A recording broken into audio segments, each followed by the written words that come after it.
Good morning.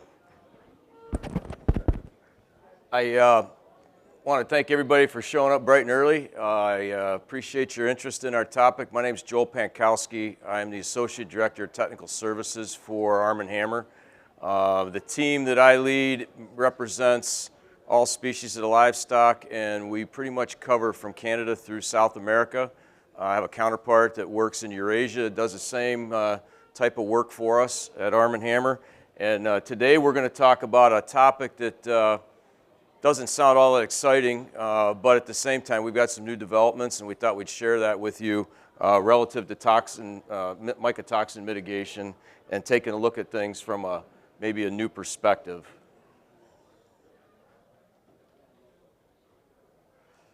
All right.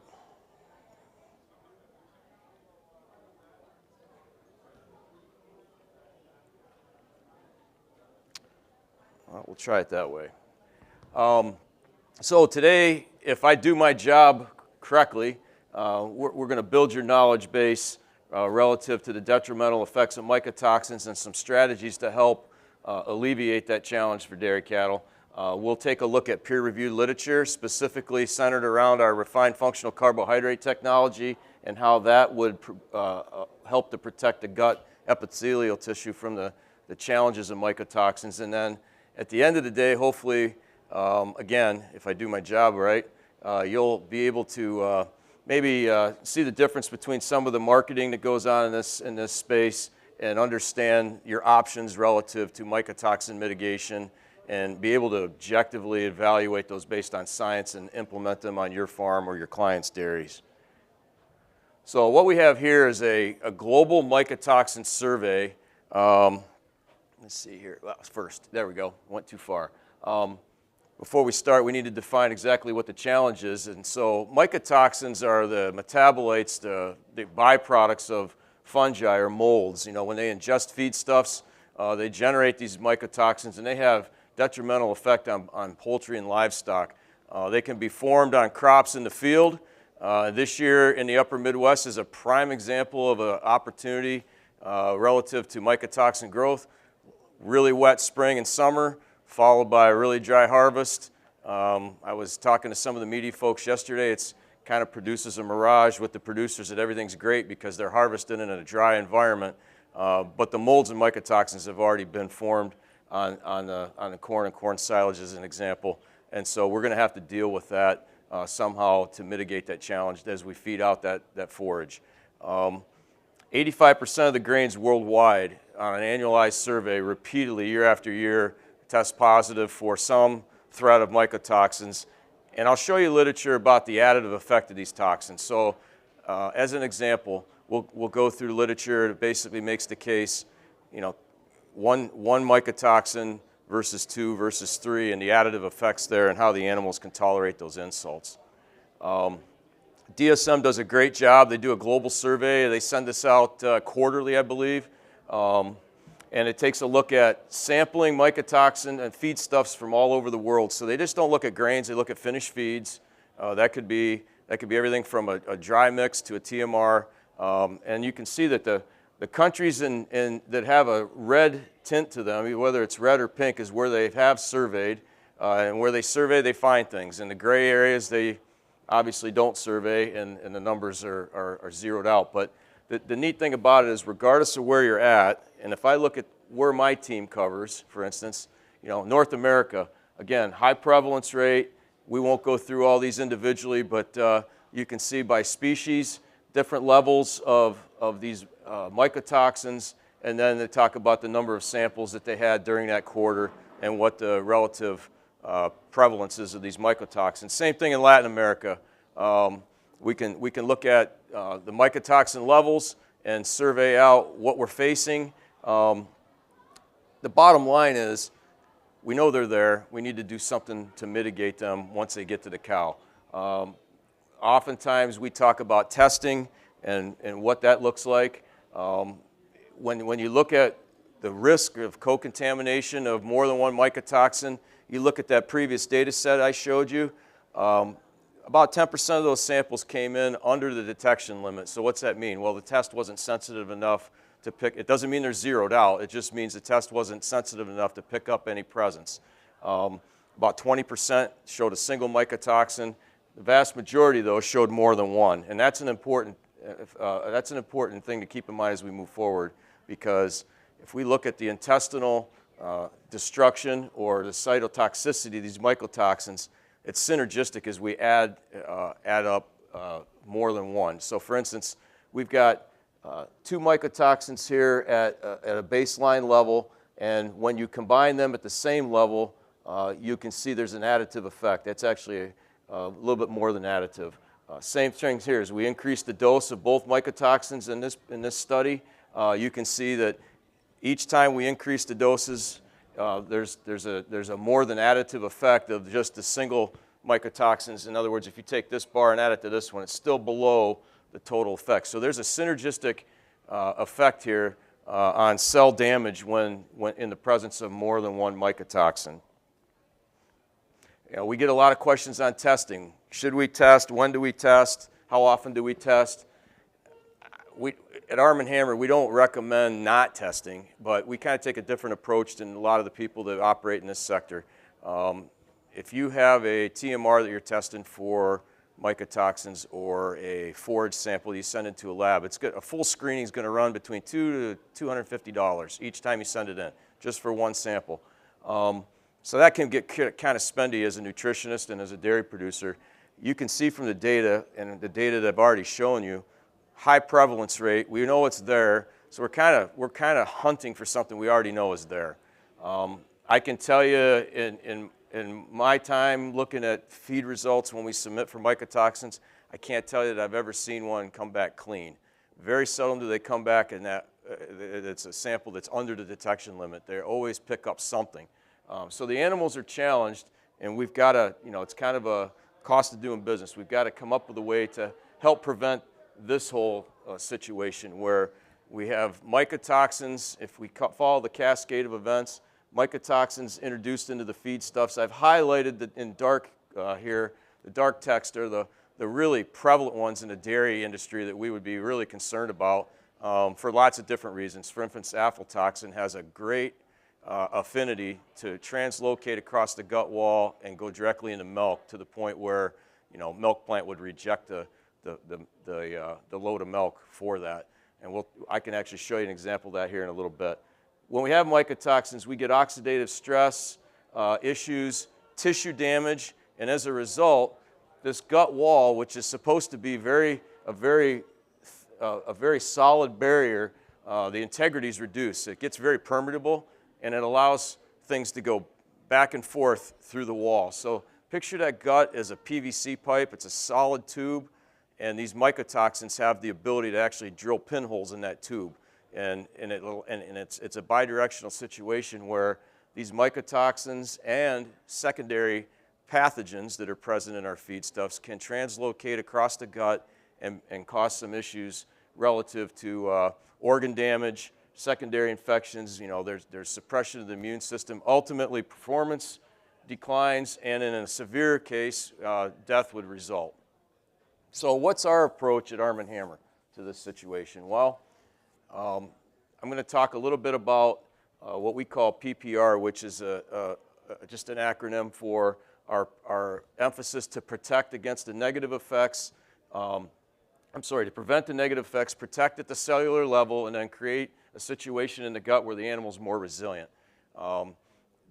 This concept is something that is new and pretty much only Arm & Hammer can provide through our solution. It's called BG Max. This first concept of preventing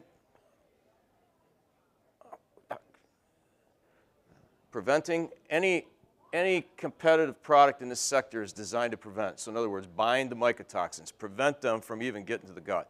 We'll talk about that in a minute. Where we differentiate ourselves and go one step beyond everyone else is we have the ability with this formulation to actually also protect at the cellular level, okay? And I'll show you some published data on that. How was this product developed? Well, basically, we were able to identify these refined functional carbohydrates through our proprietary enzymatic hydrolysis process. Again, Arm & Hammer, that's a unique process to us, but it allows us to take the yeast cell wall through an enzymatic hydrolysis. We introduce an enzyme at a time point to take a specific piece of the yeast cell wall and harvest that. Therefore, we have high bioactivity for that specific component. Something I didn't mention yesterday, if you're really interested in this process, we have a video on YouTube. It's probably about 6 minutes. It's probably the best teaching tool I've seen since I've been doing technical support. And if you search for it, it's called Salmonax video. And the spelling for Salmonax will be later in this presentation. But this enzymatic hydrolysis process allows us to make the most out of that yeast cell wall component. And then we combine these refined functional carbohydrates with a bentonite that's specifically processed. That bentonite is going to have a very high surface area. It's very finely ground, and it has been selected because it has a high smectite concentration. So surface area is very small, less than 75 microns, and it has about a 75 to 80% affinity relative to smectite, which is just a component in clay that has a high affinity to mycotoxins. Think of it as kind of a magnetic attraction. So this whole idea of preventing, what do we do with that? Well, again, we're going to bind these mycotoxins into feedstuff, and what does that mean to the producer? Well, we're hopefully going to reduce the probability that we see hind gut damage because we've got them bound up. But there is a drawback to this technology, and again, that's the preponderance of what's going on in this sector relative to mitigation. The whole idea of binding, it's an effective technology, but it's not foolproof. You're not going to bind everything. So those leftover mycotoxins, we got to find a way to combat those. So by preventing, we can actually help the host, or the cow in this case, go through this challenge and not see the detrimental effects. And this is actual data of the efficacy of different affinities for binding different mycotoxins, and you can see that, very effective against several mycotoxins. I will point out DON. It's at a very low level. That's one that everybody in this sector has been trying to attack for years, and there really isn't anything that's totally effective against DON. In fact, believe it or not, this efficacy is probably pretty high compared to what else is available out there. That's the only reason it's still on there. If anybody comes to you and says we got the solution for DON, really challenge them on the science, because that's the one that if we can crack the code there, then we're going to start seeing bars here up. But to the point I made earlier, we can mitigate a majority of these at a pretty high level, and hopefully eliminate or reduce that synergistic effect that we talked about earlier. So this is where Arm & Hammer can go one step beyond everyone else. This is a concept that we developed and actually use in Eurasia. Our Eurasian team's been using this technology in the poultry, swine, and dairy business for about the past 5 years. We just launched this this technology in the U.S. in January, and the reason we did that is because nutritionists told us what we've got isn't working as effectively as it used to. We've got to come up with a better widget, so to speak, a better tool. So how do we protect the gut wall? Well, any of these unbound mycotoxins I mentioned earlier, we can prevent by binding, but it's not foolproof. We still have mycotoxins. The gut wall is the first line of defense, and we tend to refer to this as an inside-out protection concept, where we can actually shore up that epithelial surface and prevent those mycotoxins that are left over, the unbound ones, from translocating. We've got data to show we can actually block the transfer from the gut to the organs, and actually have a protection that's more effective relative to what we have available, and it's effective against multiple mycotoxins, and that's a huge opportunity for us. This is the only product that's shown in the literature to be able to do this kind of activity. So what I've got here is how we would actually look at and quantify the effect of an intervention versus a mycotoxin. So this is a very well accepted, research proven method to score epithelial cells for cell damage. In this case, On the far side, we have a scoring system that would be based on visual observation of these Petri dishes. 1 would be good cells, very healthy, and a 3 would be totally damaged or dead cells, okay? And what we've done here is visually, these control cells are here. There's no mycotoxins present. That would be a score of 0. Conversely, if we come over here, we add fumonisin at 100 parts per million. You can see the amount of damage that's done to the cells. So a lot of white space created, a lot of death of the cell. If we combine fumonisin with our RFCs, the active ingredient in BG Max, you can see that we're not quite at the control level, but we certainly have a much better situation than we have here at a score of 3. We got a score of 1. Reduce the damage significantly and prevent those cells from being bioactive in the gut.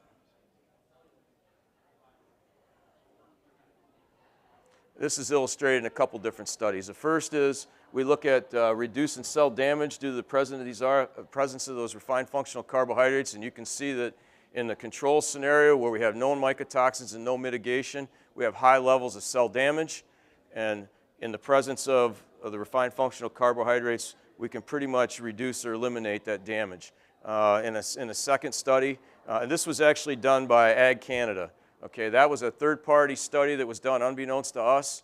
There was a point in time, probably 6 to 8 years ago, where the feed registry in Canada was questioning all products in the yeast cell wall category. Basically, they wanted to tie the science to the recommendations that the companies were making. And so they tested multiple products for efficacy, and when they looked at our product, this is the results that we got that they've published, and again, it was totally unbeknownst to us. So again, it made us feel good that somebody, a third party, was basically crediting what we already knew. In this particular trial, same type of thing, different outcome. We look at specifically 3 common mycotoxins, and we quantify both, the amount of cytotoxicity. So in the control scenario, again, in those gray bars, we're looking at 83% damage, 72% damage, and we can dramatically reduce that in the presence of these RFCs. So again, proof of concept, pretty good efficacy. Again, this is data from that Ag Canada study where they actually looked at all these different products that made claims that they would mitigate mycotoxins, okay? These were the gold standards that they were looking to get. And if you take a look at some of these products are available in the U.S. They were available in Canada at the time, and you can see that our refined functional carbohydrates did exceedingly well with all 3 of these, but they also did exceedingly well compared to the competitors. The result of that study, by the way, was that some of those products lost their registration, and some of them lost it for about 2 years, because they had to go back and do the science and reformulate to prove what they were telling people that they could do. So, what's another piece of evidence that shows we have this ability to protect the intestinal barrier? Well, if we look at the effects of mycotoxins relative to intestinal barrier function proteins, and again, I'm not going to even attempt to pronounce these, but suffice it to say that these 4 proteins, they are a good indicator of intestinal barrier function and permeability. So in a controlled diet, they have a baseline, they're pretty high, and we can then reduce those barrier proteins by introducing mycotoxins. So we introduce mycotoxins to the gut cells, and we get damage, as we showed you earlier, what that looks like visually, and those proteins decrease pretty dramatically. When we then take mycotoxins and combine that with the mitigation solution from Arm & Hammer BG Max, we don't get back to control levels, but we are significantly better than a scenario where it's left unmitigated. So in a mixed mycotoxin challenge, that decrease shows in the center there, a decrease in gut barrier function, and we can restore that partially with the supplementation of BG Max. I mentioned aflatoxin and its affinity to translocate into the milk. This is a big one. The milk processing facilities have, over the past 10 years, developed better testing methods across mycotoxins and antibiotics, for instance. 15 years ago, before I came to Arm & Hammer, I worked for Pharma Animal Health. At that point in time, we had a chlorotetracycline product that was approved to feed to dry cows, okay, because it wouldn't translocate and you couldn't pick it up on a milk test. I can tell you with certainty that the testing methods at these plants are much better than they were then, because if any animal is exposed to chlorotetracycline now in a dry period, it's going to trip a test and you're going to have a milk load rejected. Same thing true with aflatoxin. This is actually 2 dairies in Pennsylvania, both around 1,200 cows. They were relatively close to each other. They had issues with aflatoxin and actually had their milk loads rejected. They were dumping milk into the manure pit. We intervened with the refined functional carbohydrates, and you can see that within roughly 5 to 7 days, we got these herds back to where they could ship milk. Okay, the challenge was, as we were investigating what the exposure was, you know, we had to come up with a mitigation strategy. We did that, and they were able to ship milk. Very effective mitigation strategy. I will tell you that one of these dairies, I don't remember which one, decided after about 3 weeks to go off product. They thought they didn't have a problem, and within a matter of 3 days, they were rejecting milk again, so they had to go back on. We were able to isolate the issue. It came in on grain corn.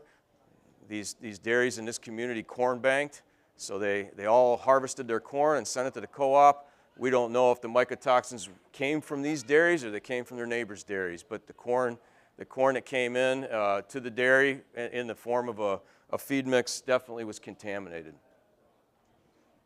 So the last part of the PPR concept is resilience. What does BG Max do? Well, we reduce that mycotoxin burden through the prevent and the protect component that we just talked about. And what does that mean to the producer? Well, it means that we can have the ability to reduce both the primary and the secondary effects of mycotoxins. So the primary effects would be things that we do to bind them, okay? The actual mycotoxin causing damage to tissue. The secondary effects would be the immunosuppression and the colonization of the gut with pathogens, okay? We can protect that against those opportunistic pathogens. They tend to be, in no particular order of importance, Salmonella, E. coli, Clostridia. Those are present in our feedstuffs, and if we don't do things to shore up the gut wall, they'll translocate and cause problems for animals just like mycotoxins. In the perfect storm, the best case study for that would be HBS, hemorrhagic bowel syndrome. I spent about 8 years ago, I was lucky enough to be invited to a meeting of nutritionists and veterinarians. There's about 25 guys that do work all over the world. They get together for like a 4-day retreat once a year, and all they do is sit around a table at a hotel somewhere and they talk about stuff. And we spent a full Saturday, almost 8 hours, discussing hemorrhagic bowel syndrome. Is it a syndrome or is it a disease? The veterinarians wanted to say it was a disease. The nutritionist made the case that it was a syndrome. By the end of the day, we figured out it was a syndrome. And there's a difference between a disease and a syndrome. A disease has a definitive cause and a definitive effect, and you can come up with hopefully come up with some intervention to counter that. A syndrome is a cascade of events that in the right order and in a perfect storm create a malady, and you've got to prevent multiple things along the way to alleviate it. So hemorrhagic bowel syndrome, in order, you have to have a mycotoxin insult to kind of rough up that gut and put pinholes in that PVC pipe, okay? The gut's impermeable, the toxins are there, they create problems on their own. The second thing that happens is the pathogens that are already naturally occurring in our feedstuffs take advantage of those holes, and they travel right through into the bloodstream and to the organs. And in a matter of hours, a very high production, healthy cow that went through the parlor lays down in her stall and she's dead. And it never attacks our low production cows, and the reason for that is higher intakes, higher loads, and those animals that have a high production level are eating more, so they get a bigger insult, and obviously death is the outcome. This is kind of a depiction that we use in our training with our nutritionists and our field sales force. If you look at mycotoxins alone, you get, with no intervention, you get that cell damage we talked about, lower intakes, for instance. If you add pathogens to it, you start to see intestinal destruction, translocation, and in a severe case, severe hemorrhaging and death. And if we can intervene with our refined functional carbohydrates, not only can we go after the mycotoxins, but we have another solution that I'm not going to talk about today, but we have a pathogen mitigation solution, two-pronged approach that'll go after those pathogens, and then also, they will not be able to translocate. There's no attachment, no necrosis, no hemorrhaging, and obviously with that happens, the animal survives. Well, how do we document that happens? Well, this is a good example here where we've looked at, in this study, we looked at immunosuppression caused by mycotoxins, mRNA expression, where we're looking at two membrane proteins. These are receptor proteins. They're kind of visualize them as they're the guy at the door when you want to walk into a gated community. They are the gatekeepers. So these toll-like receptors, when you look at a controlled diet, they have baseline levels. In the presence of mycotoxins in dark, it trips the trigger.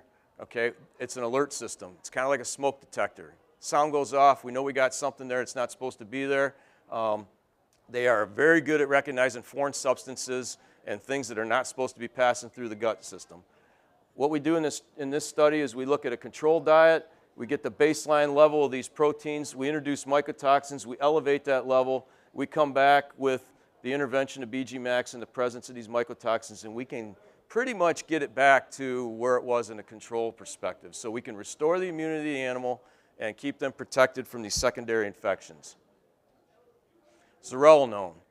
This is probably the most documented and well-known mycotoxin, especially with dairy producers, okay? If you're a nutritionist, this is the one that your dairy producers are probably going to understand the most, and it's because it's the one that has a detrimental effect on reproduction. Everybody's talking about zearalenone and has for 25 or 30 years. The AI companies understand the detrimental effects of zearalenone, so they're talking to producers about it because it causes late-term abortion. The nutrition companies talk about zearalenone because they know the impacts on downstream reproduction, and they also know what it does to feed intake and the immune function of the animal. And then that veterinary community obviously understands this whole concept. So you've got three different audiences talking to producers about one topic. They get this one. So BG Max, if you look at us versus a blind competitor, we did some testing to look at our affinity for zearalenone. Very high affinity. We combine zearalenone at over 80%, and we can do it. We did this at a pH of the hind gut of a 3, and we did it at a rumen pH roughly 6.5. So again, high affinity, and compared to the industry standard, much more effective. So as I wrap up, just kind of to review where we've been. You guys saw this earlier, but mycotoxins, tissue damage, gut integrity reduced, permeability increased, all kinds of negative effects. When we come in with the intervention of BG Max with these mycotoxins, we see a reduction in this oxidative stress. We see less tissue loss, better gut integrity. The permeability is decreased. In other words, that pipe is more solid and more able to resist not just the mycotoxins that we didn't bind, the unbound mycotoxins, but it also will prevent these secondary infections, these translocation of for instance, Salmonella, E. coli, and Clostridia. So when we survey nutritionists, we ask them, what kind of tool do you really want? We can design anything based on science, but if it doesn't have a commercial application, or it's not realistic, or it's a great widget but it costs too much, we can't sell it or provide it to the industry. So they basically told us these are the things that have to check the box in order for us to move forward with this and for it to be used on dairies, for instance. So it's got to be efficacious to prevent ingested mycotoxins at different concentrations. We got to be able to limit the cellular damage. We have to also be able to prevent the risk of them entering into the food chain. As I mentioned, a good example is aflatoxin, okay, in milk. We need to also protect against secondary pathogen challenges, the damage that these mycotoxins cause to the gut. We need to be able to prevent those pathogens from translocating and at the same time build resilience. It's got to be cost effective, as I mentioned. If it's not cost effective, it's not realistic. And then obviously it has to be pretty darn easy to use. That's kind of what we've got here with BG Max. It checks all the boxes as the nutritionist indicated that they needed to see. And lastly, I just want to give you an idea of what our refined functional carbohydrate alternatives look like. So we've got 3 brand names there. You may or may not recognize them. If you're a producer, they're probably things that you've heard about, maybe seen on your feed sheet. But we have just a regular generic yeast culture branded Amax. The benefits of yeast culture have been well established in the literature. Feed digestibility and intake. And that's the benefit you would get from using an Amax in your feed. If we're going to target pathogen mitigation with this technology, Salmonex would be your product of choice. Salmonex is this refined functional carbohydrate component that I talked about combined with Amax. So you get a full dose of the yeast culture plus the benefits of the refined functional carbohydrates to target pathogens. Salmonex is extremely effective at agglutinating or binding E. coli and Salmonella, and that's the video I mentioned earlier. If you search YouTube, you'll see exactly the enzymatic hydrolysis of a yeast cell and how these 2 products, those refined functional carbohydrates, are derived, and you'll see how they're going to be more bioactive than anything else that is available in this sector. If we're targeting mycotoxin mitigation, hopefully I've done my job and made the case that BG Max would be the alternative of choice. Again, it's the refined functional carbohydrates combined with that specifically refined bentonite to increase affinity to both prevent and protect. Lastly, economics. We could have a great widget, but if it's too expensive, it's not going to matter. The typical lactating diets that we see in the area that my team covers, pretty much from Canada through the tip of South America, the nutritionists that share those diets with us tend to have 3 things in all these diets. They tend to have a yeast product of some kind, either a yeast culture or a live yeast. They tend to have a moss product, a mannanolyc glysaccharide product that's specifically in the mix to bind mycotoxins. To bind, to agglutinate pathogens. And then they tend to have a mycotoxin binding agent of some kind, whether it's aluminum silicate, it could be just a generic bentonite clay. Those feed rates tend to be, they can be as little as a half a pound, they can be as high as 2 pounds of the diet, depending on the concern and how much they need to mitigate the issue. That will run the producer 20 to 25 cents when we stack those 3 categories.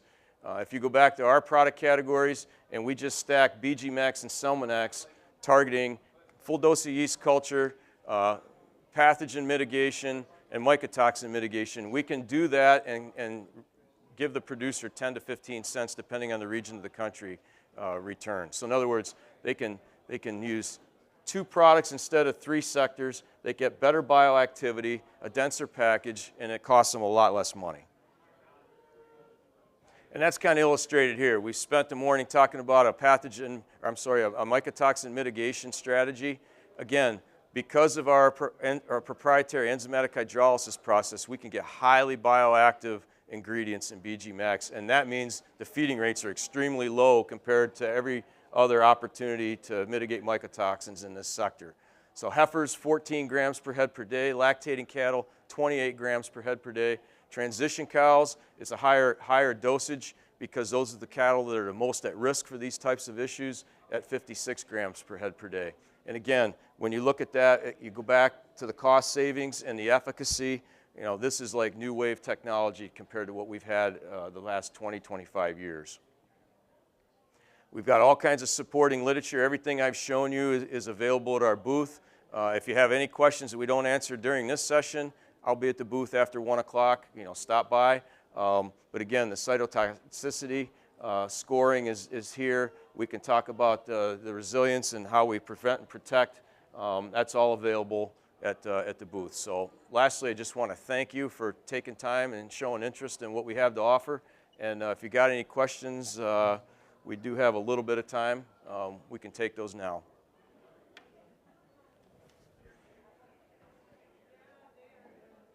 I either did really good or put you guys to sleep. First talk of the day.